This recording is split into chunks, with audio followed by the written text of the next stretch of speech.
और सिखाने का अप्रोच। तो जोड़ की अवधारणा को समझने के लिए सबसे पहले हमें बच्चों को ये समझाना पड़ेगा कि जोड़ है क्या। तो जोड़ के लिए दो या दो से अधिक वस्तुओं को मिलाने के लिए जो प्रक्रिया, जो मेथड अपनाते हैं, वही जोड़ कहलाता है। ठीक है ना। अब क्या है, जोड़ बच्चों की समझ में समझाने के लिए हम उन्हें ये समझाएंगे, रोज़ बाज़ार में जाते हैं, जो खरीदारी करते हैं, जो बाज़ार में दैनिक क्रियाएं करते हैं, उनके लिए हमें जोड़ की बहुत ज़्यादा आवश्यकता पड़ती है। बाज़ार में कुछ भी खरीदेंगे, लेन देन करेंगे, तो हमें जोड़ की बहुत ज़्यादा जरूरत पड़ेगी। तो ये तो रही अवधारणा। अब सिखाने के अप्रोच आते हैं। तो सबसे पहले बच्चों को, छोटे छोटे बच्चे हैं, उन्हें मूर्त वस्तुओं से समझाएंगे कि उनके पास कितनी बुक्स हैं, कितनी उनके पास पेंसिल हैं, कितने उनके पास जूते हैं, कितनी उनके पास शर्ट हैं, कितने उसके पास पैंट हैं। तो बच्चा अपने आप काउंट करके बताएगा। उसे हम ये चिन्ह का प्रयोग नहीं करेंगे, तो अपने आप वो वैसे ही सिखाएगा, ओनली बताएगा कि हमारे पास 2 पैंट हैं, 2 जूते हैं, कि 3 शर्ट हैं, कि उसके पास घर में 3 कुर्सियाँ। हमने पूछा कितनी कुर्सियाँ हैं, तो बच्चा अपने आप जोड़ की अवधारणा उसके अंदर विकसित हो जाएगी। जब ये सारी मूर्त वस्तुओं को जोड़ना सीख जाएगा, फिर हम उसके बाद जोड़ के सिंबल की तरफ ले जाते हुए उसे स्थानीय मान, इकाई और दहाई का ज्ञान कराएंगे। उसके बाद हम उसे जोड़ना सिखाएंगे। बहुत अच्छा। ठीक है। का जो प्रश्न है वो था घटाव की अवधारणा। तो हम बच्चे को किस तरीके से बताएंगे कि घटाव है क्या। घटाव बेसिकली बच्चों को जब हम बताएंगे तो वो बोलेंगे कि घटाव जो है कम होना है। घटाव का अर्थ है कम होना। अब एग्जाम्पल के लिए उनको बताएंगे कि हमारे पास 4 पेंसिलें हैं और 4 पेंसिलों में से 1 पेंसिल खो गई। तो अब बताओ बच्चों कितनी पेंसिल बची। तो जब हमने बताया तो वो बोलेंगे कि हमारे पास अब 3 पेंसिलें बची। तभी हम उनको बताएंगे कि हमारा 4 पेंसिल थी, उसमें से 1 पेंसिल चली खत्म खो गई, तो कितनी बची, 3 पेंसिल बची।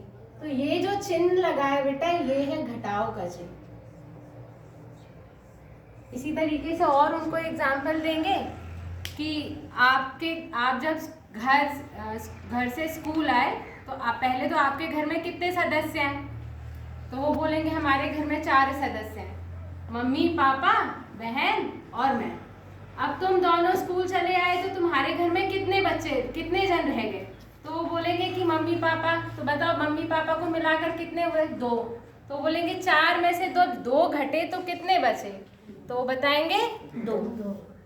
बहुत अच्छा। नेक्स्ट अगला ग्रुप। समूह चर्चा में हमारा जो टॉपिक है जोड़ व घटाव का संबंध और मानक विधि से अलग जोड़ने घटाने के तरीके।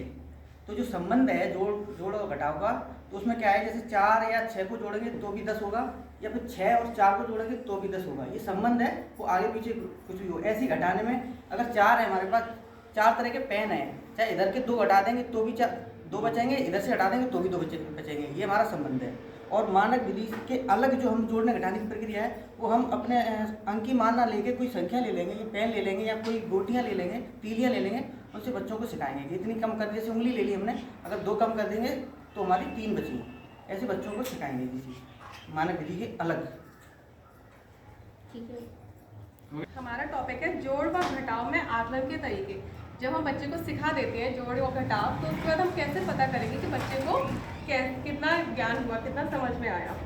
तो स्पेशली हमें अलग से तो कुछ नहीं लाना है, वही जो हमारा वातावरण है उसी के अकॉर्डिंग हमें बच्चे का पता करना है। तो हम बच्चे को गेम में सिखाएंगे। जैसे कि हम लोग बचपन में खेलते थे कि बोल भाई कितने, वो बच्चा बोलता था, जितने भी बोलता था 4, 5 बच्चे हम बोलेंगे बोल भाई कितने, हमने बोला 5, तो 5 लोग जुड़ जाते थे। तो बच्चा सीखेगा 1, 2, 3, 4, 5। फिर हमने बोला बोल भाई कितने, 6, तो 6, 7 इस तरह से जोड़ते रहे। उसके बाद फिर हमने घटाने का किया, हमने कम करना शुरू किया कि बोल भाई कितने। तो इससे बच्चा ये सीखे कि ये बढ़ रहा है इस तरह से, यानी कि जुड़ता जा रहा है, और धीरे धीरे कम हो रहा है, इसका मतलब घटता जा रहा है। और दूसरा तरीका ये है कि हमारे स्कूल में गमले बहुत हैं, गमलों में कई तरह के पौधे हैं। तो हम बच्चों को पूछ सकते हैं कि बताइए इसमें गेंदे के गमले कितने हैं। तो बच्चा बताएगा 1, 2, 3, 4।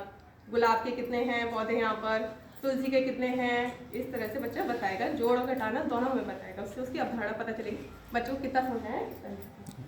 अगला आकलन। आकलन में हम ये कर सकते हैं, बच्चे को गतिविधियों द्वारा भी आकलन कर सकते हैं और हम लिखित रूप से भी उसका आकलन कर सकते हैं। लिखित रूप में कई तरह के प्रश्न पत्र टाइप हम छोटे छोटे बना के, क्योंकि छोटे बच्चे हैं तो बना के हम उसका यूज़ कर सकते हैं। लेकिन कुछ खेल विधि द्वारा हम बना लेते हैं, जैसे हमने मान लीजिए कुछ खाने बना लिए 10 तक, तो बच्चा अगर हमने 1 पे खड़ा कर दिया, हम उससे पूछ रहे हैं बेटा इसके बाद 2 और बढ़ो, तो बच्चा 2 और बढ़ता है तो वो तीसरे वाले नंबर पे, तीसरे वाले कॉलम पे पहुंच जाता है।